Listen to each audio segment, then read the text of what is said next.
Quand nous considérons le Nouveau Testament, nous pouvons dire que l'incarnation, la naissance du Seigneur Jésus dans ce monde, fut un nouveau mouvement de Dieu, comme lors des diverses périodes de l'Ancien Testament. C'était une bien grande avancée dans le programme divin, qui fut présidé par la gloire divine. Gloire à Dieu dans les lieux très hauts. Luc 2, 14.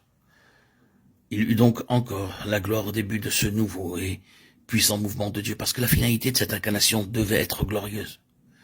Il est venu pour le rétablissement de la gloire de Dieu sur cette terre.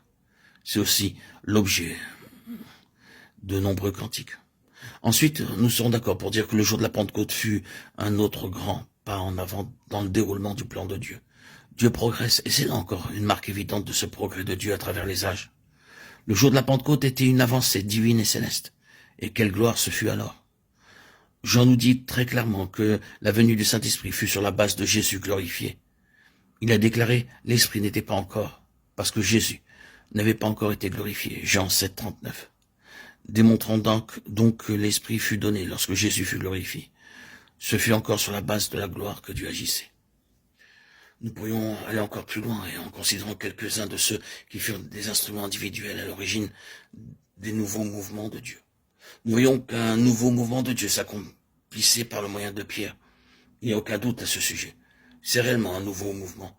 Quoique Paul fût l'apôtre pour les non-juifs, nous devons nous rappeler que Pierre ouvrait la porte de la nouvelle dispensation, à la fois pour les juifs et pour les non-juifs à Jérusalem et à Césarée.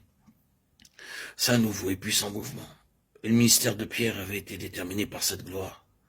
Il nous est dit qu'il était avec Jésus sur la sainte montagne et vit sa gloire, de Pierre 1, 16, 18. Cela avait incontestablement impulsé une dynamique formidable dans la vie de Pierre. L'Esprit Saint avait interprété tout cela pour lui le jour de la Pentecôte. Il reçut une nouvelle compréhension de l'Écriture et en saisissant le Seigneur de manière toute nouvelle, le ciel fut ouvert. Ce grand principe de la gloire avait eu une très grande influence sur le ministère et sur l'œuvre afin que Pierre persévère jusqu'au bout. C'est aussi clairement démontré dans le cas de Jean, qui fut avec Jésus si longtemps comme son co-ouvrier et son apôtre, du moins dans Jérusalem. Quand nous considérons le début du livre de l'Apocalypse, une fois encore, nous reconnaissons que nous sommes en présence d'un nouveau mouvement. Un nouveau mouvement pour la restauration de cette gloire tellement obscurcie et si limitée dans les églises au cours de cette période.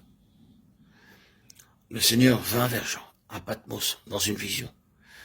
Mais c'était une chose si glorieuse, et les visions étaient, elles aussi, tellement glorieuses, que plus d'une fois Jean fut complètement prostré devant le Seigneur.